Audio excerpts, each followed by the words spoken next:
Housing discrimination ranks a close second when it comes to forms of injustice that have harmed black communities. And Chicago and many American cities had a special form of housing discrimination that it allowed to be inflicted on black people that robbed black families of billions of dollars of wealth. It was known as contract home buying. Contract home buying was the little brother to redlining. If you aren't familiar with that term, redlining was another form of housing discrimination that kept black people from purchasing homes. During the post-World War II boom, when Americans were benefiting from government-backed loans to buy homes, black people were shut out. Most banks refused to give black people mortgages because the Federal Housing Authority refused to insure mortgages in black neighborhoods. It drew maps that graded areas where black people lived as high risk. This practice came to be known as redlining. In came contract home sales to inflict another round of injustice. Here's how it worked. A black family that couldn't get a mortgage would buy a home on contract. They would put down a large payment for the house and make monthly payments at a very high interest rate. But the black family would never own the home until the contract was paid in full, and they could never take advantage of the equity in the house. Meanwhile, the contract seller would hold the deed and could evict the black family should they miss a single payment.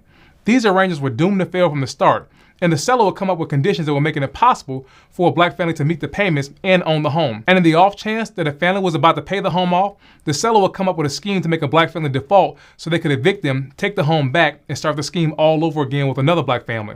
In 1957, Henry and Elizabeth Shelton purchased the house on contract. They paid for 6 years, never missing a payment.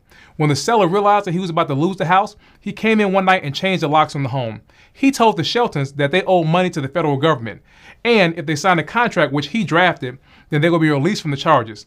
They soon came to learn that the man had actually drafted a quitclaim deed, which is a document giving up any claim to the property.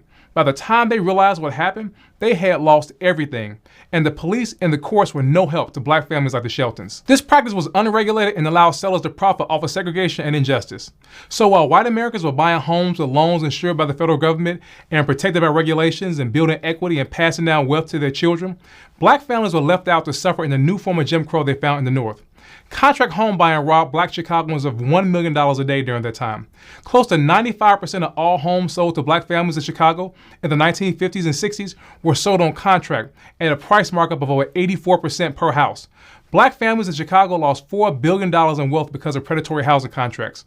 This practice was popular in many cities where black people fled during the Second Great Migration. Black people in Baltimore, Cincinnati, Detroit, and Washington, D.C., and many other cities all experienced this. So the next time you drive in a black neighborhood and you see poverty, or you hear a conversation that comes up about black home ownership and the generational wealth that's not passed down, just know this: black people were intentionally locked out of this. We don't have it not because we don't want it, but because they put barriers in place to prevent us from getting it.